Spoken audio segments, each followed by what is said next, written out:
따라야 할 큰 발걸음.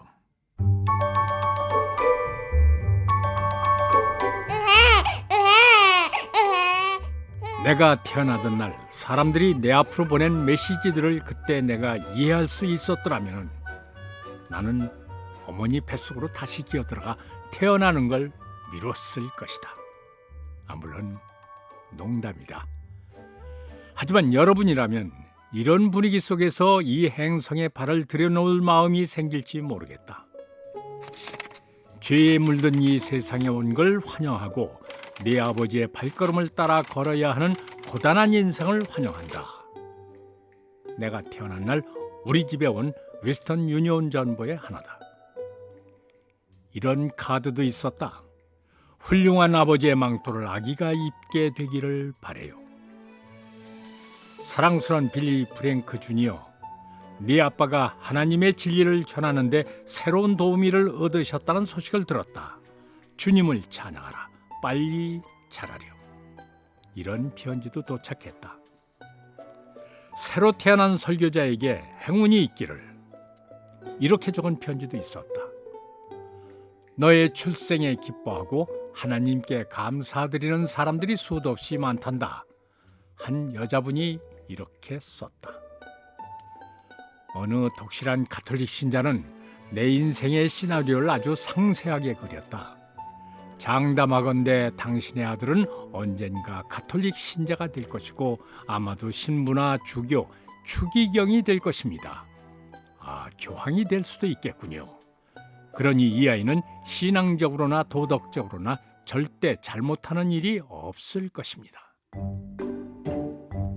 내가 도대체 어떤 세상에 태어난 것인지 어찌 알았겠는가. 세계 곳곳에서 많은 사람들이 빌리 그레함을 영적 지도자로 존경했다. 당연히 그들은 빌리 그레함의 장남이 언젠가는 그 조그마한 두 발로 커다란 발걸음을 밟아가게 될 것이라고 생각했을 것이다. 내가 카우보이, 제트 파일럿, 의사 또는 모터사이클 정비사로 성공하게 될 것이라고 말한 전부나 카드는 하나도 없었다. 내 종착지는 이미 설교자로 결정이 나 있었다. 오로지 설교자로. 내 출생에 박수를 보낸 사람들은 모두 좋은 의도로 그렇게들 하셨다. 평범하지 않거나 이룰 수 없는 기대에 부응하는 인생을 살아야 한다고 나에게 압박을 가하려고 그렇게 한 분은 단 한 사람도 없을 것이다. 그러나 어느 정도 나이를 먹은 다음에야 비로소 나는 빌리 그레함의 아들이란 것이 복이면서도 동시에 부담이라는 것을 알았다. 내가 태어난 남부에는 가족 이름을 장남에게 물려주는 전통이 있다. 그래서 대가 지나면 혼동이 생기기도 한다. 나의 아버지의 아버지의 성함은 윌리엄 프랭클린 그레함이셨다. 그는 프랭크로 불렸다. 나의 아버지는 1918년 11월 7일에 나셨고 윌리엄 프랭클린 그레함 2세라는 이름을 얻었다.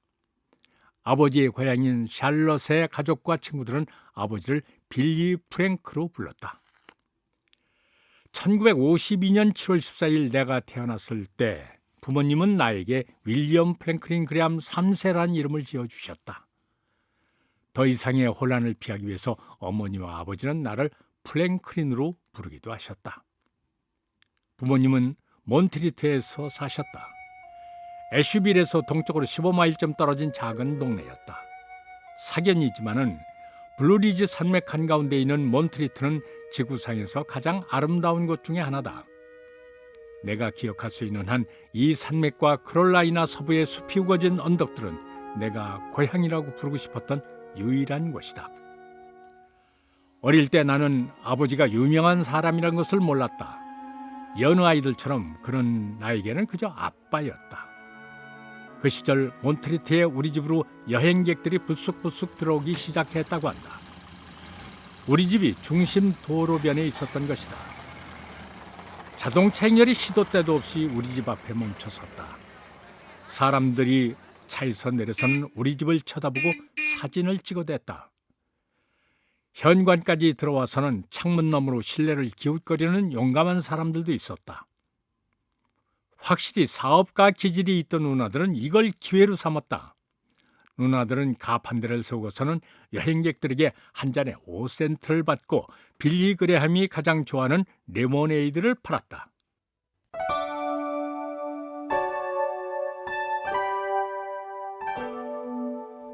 아버지는 집회 여행을 떠나면서 몇 주 동안 집에 계시지 않았다.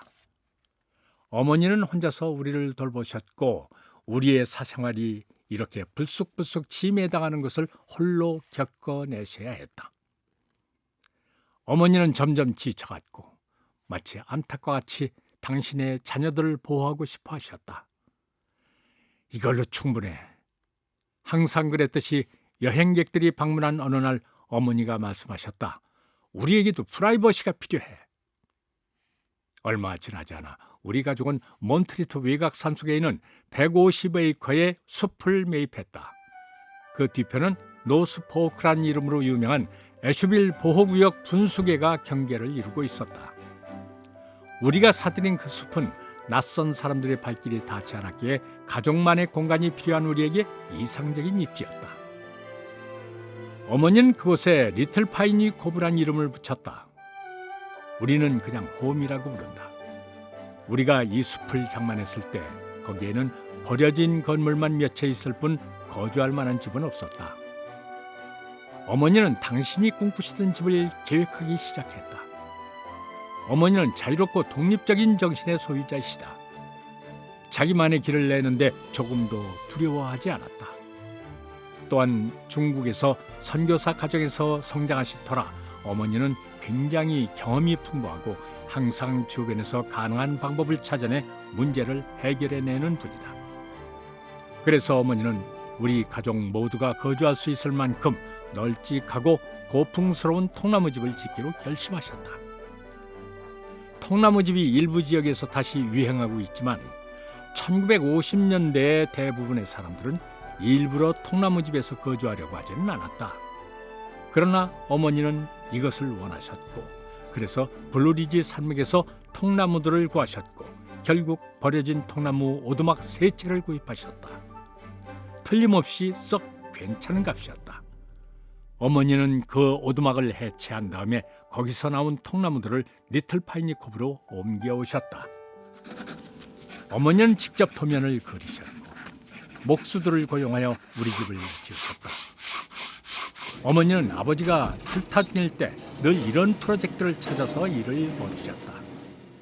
어머니는 이런 일로 시간을 보내면서 외로움을 달래셨을 것이다. 통나무집 공사가 진행되고 있을 때 어머니는 거의 매일 돌투성이 산길을 자동차로 몰아 공사 감독을 하러 다니셨다. 어머니를 따라 구경 가는 걸 나는 정말 좋아했다. 내가 기억하는 아주 어릴 적부터 나는 야외를 무척 좋아했다. 리틀 파이니 코브 같은 거친 환경에 펼쳐진 공사판은 나 같은 남자아이에게는 더할 나위 없이 흥미진진한 곳이었다.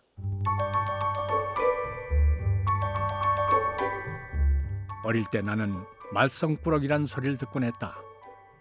대부분의 남자아이들이 모험을 좋아하고 어떤 것이 어떻게 작동하는지 알고 싶어하고 실험을 좋아한다. 나도 전혀 다르지 않았다. 나도 그만큼 했다. 어머니가 현장 작업반장이나 일꾼들과 얘기를 나누는 동안 나는 재미있는 놀잇감을 찾았다.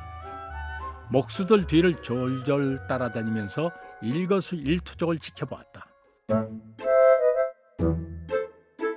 내 호기심이 가장 크게 발동한 것은 흡연이었다. 나는 담배에 사로잡혔다. 난 그들이 피우던 담배를 던져버리면 재빨리 달려가 그것을 찾았다. 꽁초에 아직 불씨가 남아있다는 것을 나는 알았다. 나는 그걸 집어서는 빨아들였다.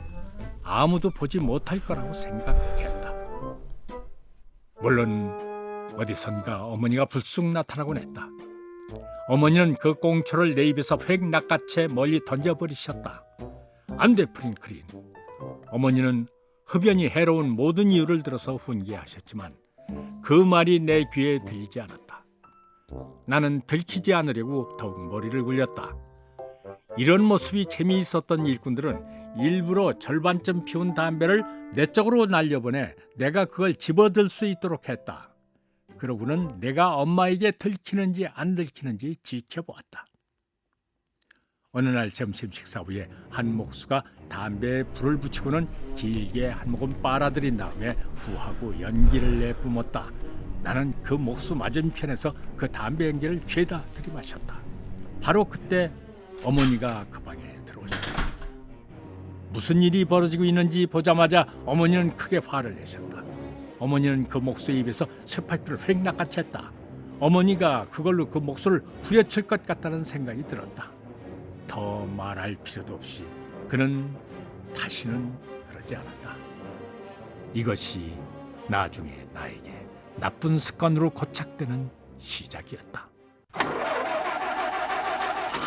우리가 마침내 새로 지은 그러면서도 오래된 집처럼 보이는 그 통나무 집으로 이사했을 때 우리 온 가족은 마음이 푸근했다. 안락하고 현대적이었지만 어머니가 찾아낸 오래된 통나무와 고가구들 때문에 그 집은 100년은 된 집 같아 보였다.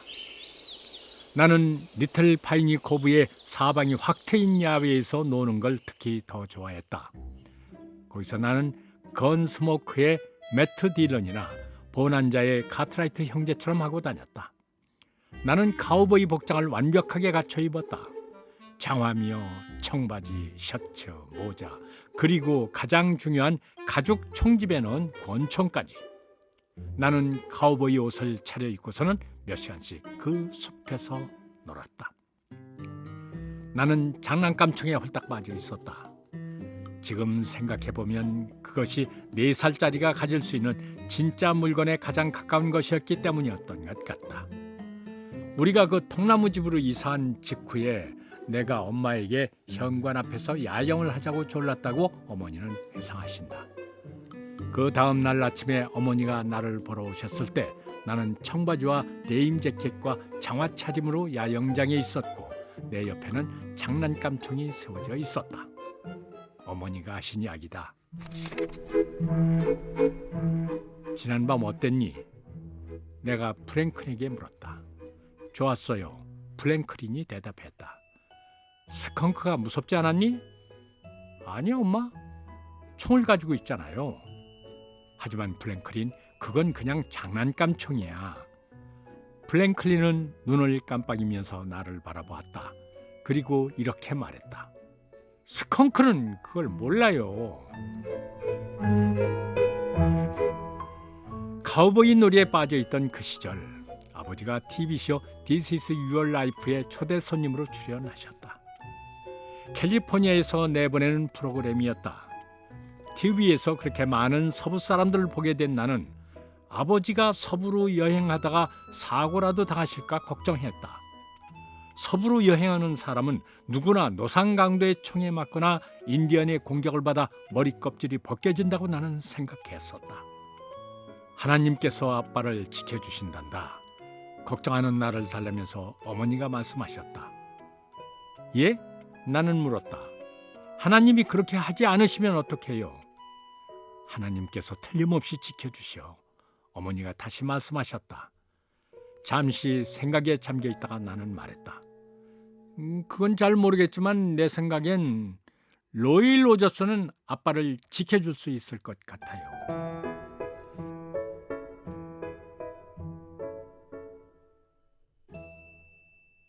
그러나 나의 나날이 판타지로 가득했던 것만은 아니다. 나는 가끔은 현실을 받아들여야 했다. 어머니는 매를 아끼면 아이를 망친다는 말을 굳게 믿으셨다. 대여섯 살 무렵에 나는 침을 뱉는 단계에 접어들었다. 어머니는 내가 이 습관을 어디서 배웠는지 기억 못하시지만 나는 안다. 내 영웅들이 하는 것을 보고 배운 것이다. 바로 우리 집을 짓고 있던 그 목수들이 당시 내 영웅이었다. 그들은 구월련을 피우지 않을 때는 씹는 담배를 입에 틀어넣었다가 그 집을 사방으로 퇴퇴뱉었다. 사실은 사실로 인정하자. 남자아이가 따라하기에 이것보다 더 역겹고도 재밌는 일이 또 뭐가 있을까? 요즘 우리 아이들이 하는 말대로 그건 정말 쿨했다. 당시에 나는 왜 침뱉기가 그렇게 나쁜 것인지 이해하지 못했다. 그 목수들은 어머니에게 욕을 먹지 않지만 나는 그 때문에 몇 번이나 어머니에게 벌을 받았다.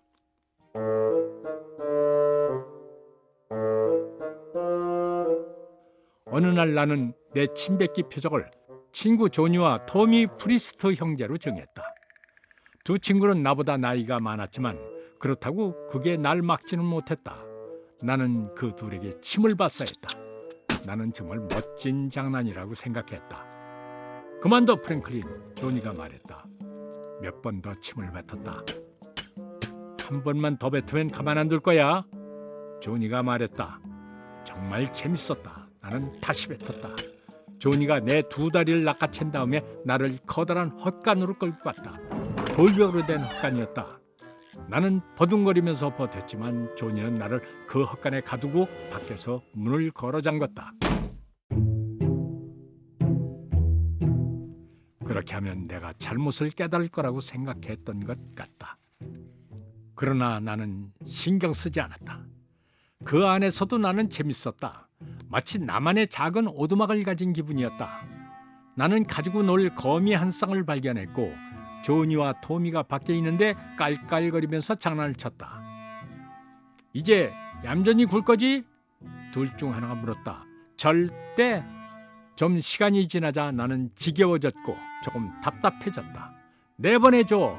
나는 소리를 질렀다. 아무도 대답하지 않았다. 내 말 들어 조니? 10까지 셀 거야. 내보내는 게 좋을 거야. 그래도 대답이 없었다. 하나, 둘, 셋. 3까지 세고 멈췄다. 긴 침묵이 흐른 다음에 마침내 조니의 목소리가 들렸다. 프랭클린, 무슨 일 있니? 쇠땀이 뭔지 모르겠어. 나는 소리를 질렀다. 조니가 깔깔거리기 시작했다. 조니는 나무 헛간 문을 열어 나를 풀어주었다.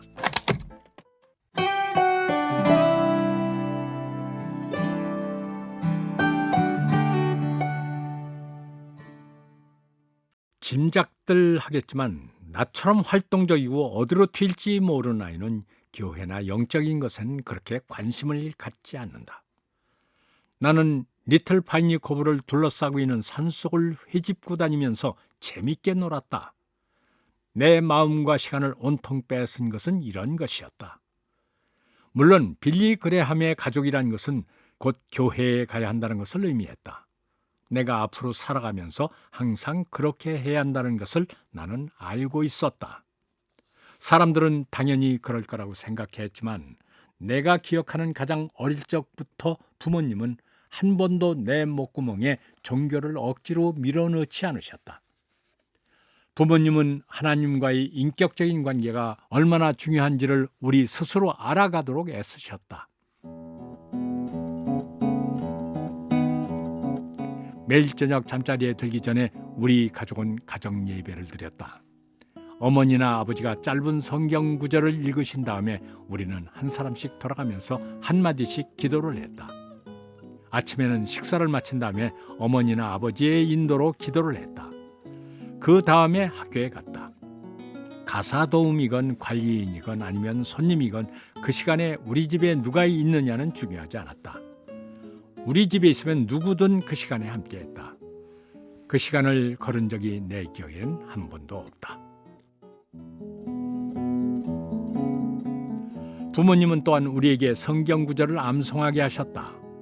일요일 오전 예배와 점심 식사를 마치고 밖으로 놀러 나가기 전에 우리는 성경 구절을 읽고 외운 다음에 어머니 앞에서 암송해야 했다. 정확하게 암송해야 했다. 어머니는 예외를 인정하지 않으셨다. 성경 구절이 너무 어렵다고 불평하면 어머니는 우리더러 직접 암송할 성경 구절을 고르라고 하셨다. 어머니는 어떤 구절이든 상관하지 않으셨다.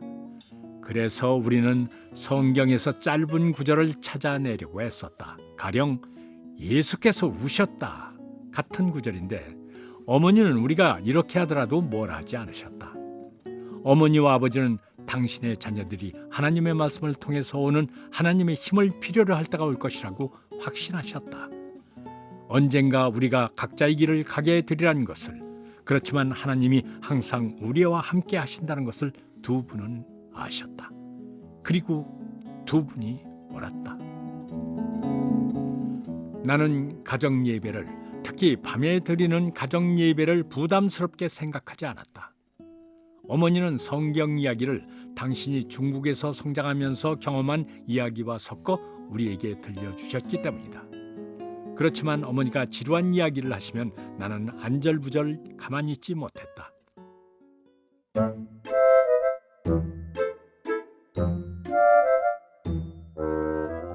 어느 날 밤에 나는 정말 지루했고 뭔가 재미난 장난을 치려고 머리를 굴렸다. 어머니가 기도하고 있는 중에 나는 개 짖는 소리를 흉내냈다. 멍멍. 그리고는 어머니를 곁눈질했다. 어머니는 기도를 멈추고 방 안을 둘러보셨다. 아무것도 없다는 것을 확인하고 어머니는 다시 고개를 숙였다. 나는 웃음을 참지 못할 뻔했다. 난 다시 했다. 멍멍. 그렇게 나는 몇 번이나 어머니의 기도를 중단시켰다. 기도가 거의 끝나갈 때쯤 기도하는 어머니의 음성이 좀 다르다는 걸 느꼈다. 화가 나신 것 같았다. 그래서 어머니가 아멘 하자마자 나는 침대 옆으로 펄짝 옮겨가서 분위기를 살폈다. 엄마, 어디서 멍멍하는 소리가 들렸어요. 엄마가 기도할 때요. 엄마도 들으셨어요? 어머니는 깔깔 웃기 시작하셨다. 어찌 보면 엉덩이를 맞을 수도 있을 상황이었지만 나는 그것을 모면한 것이다. 어머니가 유머 감각이 좋으신 분이란 사실이 나에게는 행운이었다. 때로는 이 사실 때문에 내가 곤경에 빠지기도 했지만 말이다.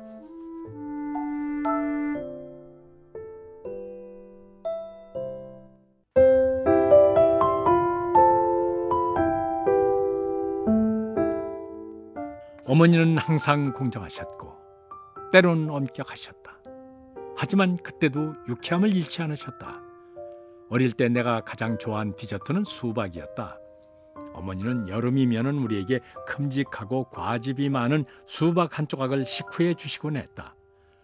어느 날 잠자리에 들 시간에 나는 어머니에게 졸랐다. 한 조각만 더 먹으면 안 될까요? 안 돼, 프랭클린. 잘 시간에 먹으면. 하지만 저녁 먹은 다음에는 한 쪽도 안 먹었잖아요. 아니지, 내가 몇 분 전에 앞 계단에서 수박씨랑 수박물이랑 껍데기를 치웠는데 제가 먹은 게 아니에요. 프랭클린, 네가 먹은 게 맞아? 아마 다른 사람이 먹은 걸 거예요. 버니인가? 앤일지도 몰라요. 버니와 앤은 그때 없었어. 게다가 너랑 배아 둘이서 앞 계단에 앉아 있었고. 다른 사람이었어요, 엄마. 좋아, 그럼 누군데? 기억 안 나요. 기억해봐. 기억할 수 없어요. 엄마가 거짓말하면 어떻게 된다고 했지, 프랭클린? 거짓말하면은 거짓말 아니에요, 엄마. 그냥 기억나지 않아요. 더 생각해봐. 할 수 없어요. 우리 같이 무릎 꿇자. 기억나게 해달라고 주님께 말씀드려. 엄마가 말씀드려 주세요. 주님은 엄마 말 잘 들으시잖아요. 네가 말씀드려, 프랭클린. 아니, 엄마가요. 기억 못하는 건 너야. 어머니는 그렇게 말씀하시면서 내가 무릎을 꿇도록 도와주셨다. 엄마가 먼저 기도하세요. 그 다음에 제가 할게요. 어머니가 기도하기 시작하셨다. 그런데 마귀가 어떻게 내 마음에 들어와 나를 굴복시켰는지 내 귀에는 기도처럼 들리지 않고 어머니가 설교하시는 것처럼 들렸다. 이윽고 어머니는 기도를 멈추고 말씀하셨다. 자, 이제 네가 기도할 차례야, 프랭클린. 사랑하는 예수님, 이 꼬마가 기억해낼 수 있도록 도와주세요. 그리고는 몇 마디 더 한 것 같은데 이것만 생각난다. 내가 고개를 들었고 어머니가 나를 바라보셨다. 나를 도와주시지 않으시네요. 그렇지 않아. 주님은 너를 도와주셔. 항상 내게 말씀하셔. 넌 그걸 알아, 프랭클린. 주님은 누가 그 수박을 먹었는지 아셔. 엄마, 하나님은 정말 모르세요. 그냥 추측할 뿐이에요. 하나님은 절대 추측하지 않으셔. 모든 것을 아셔. 모든 걸 보시고. 생각나기 시작했어요. 뭐가 생각나? 저였어요, 엄마. 어머니는 나를 껴안으셨다. 네가 계속 거짓말하고 버텼더라면 엄마는 내게 매를 대야 했을 거야. 알아요, 엄마. 죄송해요. 매 대신에 엄마는 작은 수박 한 조각을 갖다 주셨다. 저녁 나절에 내가 몰래 현관 밖에서 먹었던 것보다 훨씬 더 맛이 있었다. 물론 어머니와 아버지는 나에게 얌전하게 행동하라고 말씀하셨지만 나는 고집이 무척 셌다. 끔찍한 아이는 아니었지만 반항아 성향이 분명히 있었다. 하고 싶은 것이 무엇이든 있으면 그걸 반드시 했다. 부모님을 거역하고 벌을 받을 걸 알면서도 결국은 그렇게 행동했다. 그리고 내 반응을 들키지 않거나 과시하는 게 정말 기분이 좋았다. 이 기질은 오랫동안 나를 따라다녔다.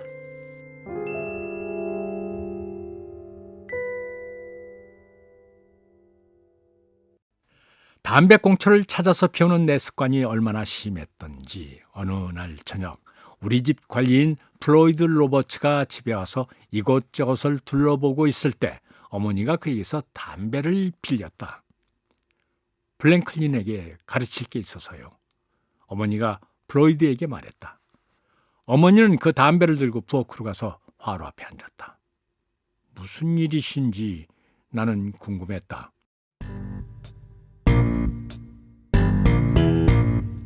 어머니는 담배 케이스를 열어 담배 한 개비를 꺼내 나에게 건네주었다. 불을 붙여 피워. 그리고 꼭 들이마셔야 해. 어머니는 내가 메스꺼워하길 바라셨다. 그러면 내가 다시는 담배에 손대지 않을 거라고 생각하셨던 거다.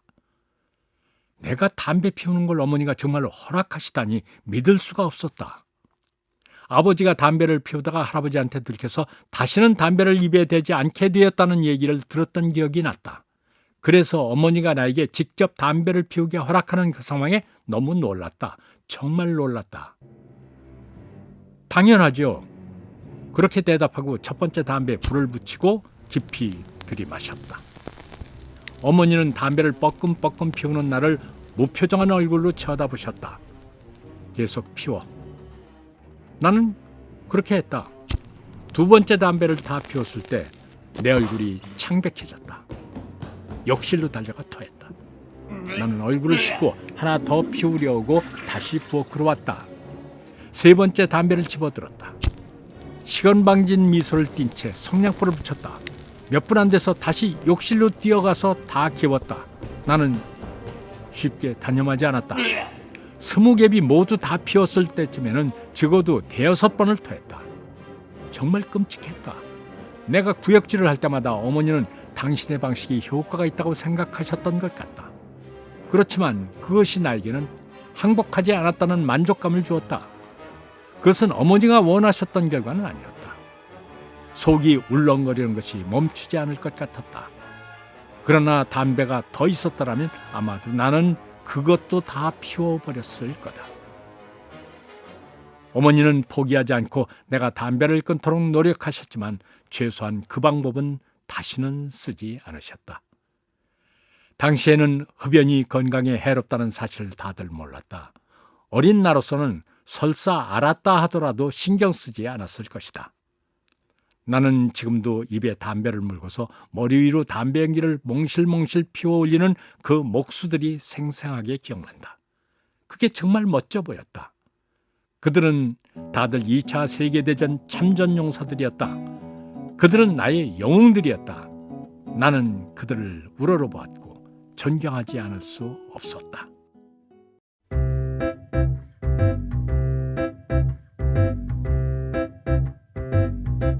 누나들이 넘쳐나는 가정에서 남자아이들이 대개 그렇듯이 나는 누나들을 지긋지긋하게 괴롭히는 것으로 가족 안에서 확고하게 내 자리를 잡았다.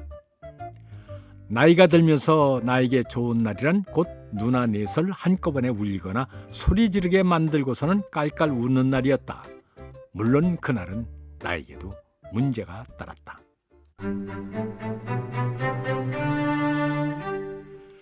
우리 집에서 외식은 애슈빌 빅타운에 나가서 먹는 것을 의미했다. 엄마는 가끔 우리 넷 모두를 드라이브인에 데리고 가셨다. 차를 몰고 들어가서 주차한 다음에 스피커로 음식을 주문한 그런 1960년대에 유행한 레스토랑이었다. 드라이브인에 가는 차 안에서도 나는 어머니가 무엇라 경고하던 누나들을 괴롭히는 걸 멈추지 않았다. 나는 뒷좌석, 그러니까 어머니가 불시에 뒤돌아봐도 잘 볼 수 없는 자리에 앉았다. 가끔 어머니는 손이 닿지 않을 때 구두골을 사용하셨다. 철제 스프링 한쪽 끝에 나무로 된 발이, 그리고 다른 한쪽 끝에 다시 나무로 된 발꿈치가 달려있는 제품이었다. 나는 그 구두골이 내 앞으로 휙 날아올 때를 대비하고 있어야 했다. 그날도 어머니는 얌전히 굴라고 계속 경고하셨지만 나는 누나들을 가만 놔둘 생각이 전혀 없었다. 지금 당장 그만두지 않으면 차를 세우고 널 트렁크에 가둬버릴 거야. 어머니가 그렇게 경고하셨다. 나는 어머니의 인내심이 바닥났음을 감지할 수 있었다. 그렇지만 나는 그런 경고에는 눈 하나 깜빡하지 않은 막무가내 사내아이였다. 누나들이 비명을 지르고 나를 떼어놓으려고 발버둥 치는 걸 보는 스릴은 정말 거부할 수 없는 유혹이었다. 게다가 어머니는 지금 붐비는 도로에서 운전을 하고 계시지 않은가. 나는 다시 누나들을 쿡쿡 찔러댔다. 이제 그만! 어머니가 자동차를 길가에 세웠다. 내가 무슨 일인지 채 파악하기도 전에 어머니가 뒷문을 열고서 두 손으로 나를 움켜잡아서 뒤로 끌고 갔다. 어머니는 트렁크 문을 열고서는 나를 그 안에 밀어넣었다. 그리고 덮개를 쿵 닫았다. 숨 쉴 수 있겠니? 어머니가 물었다. 예, 엄마. 난 그렇게 대답했다. 터져나오는 웃음을 참을 수가 없었다. 그건 벌이 아니었다. 새로운 신나는 모험이었다. 좋아. 어머니는 그렇게 말씀하시고 운전석으로 돌아가서 다시 고속도로를 달렸다. 나는 어머니가 그대로 애쉬빌까지 달려갈 거라고 예상하지 않았다. 그런데 어머니는 계속 달렸다. 나는 스페어 타이어와 카잭에 정신이 빼앗겨서 신경 쓰지 않았다. 드라이브인에 도착해서 어머니가 자동차 뒤로 돌아와서 트렁크 문을 열고 내 주문을 받았다. 뭐 먹을 거니? 고기 없는 치즈버거랑 프렌치 프라이, 그리고 콜라요. 어머니는 트렁크를 다시 쾅 닫고 운전석으로 돌아가서 주문을 했다. 점원이 주문한 음식을 들고 올 때까지 오래 걸리지 않았다. 트레이를 자동차 창문으로 넘겨준 점원은 깜짝 놀랐다. 어머니가 트렁크를 열고 나에게 음식을 주는 것을 봤던 것이다. 나는 그걸 받았고 어머니가 나오라고 할 걸로 생각했다. 어머니는 그러지 않았다. 어머니는 내가 교훈을 얻어야 한다고 단단히 작심하셨던 것이다. 어머니는 나만의 식당채에서 먹게 했다. 그런 어머니셨다. 문제를 해결할 때 어머니는 늘 남다른 방식을 쓰셨다.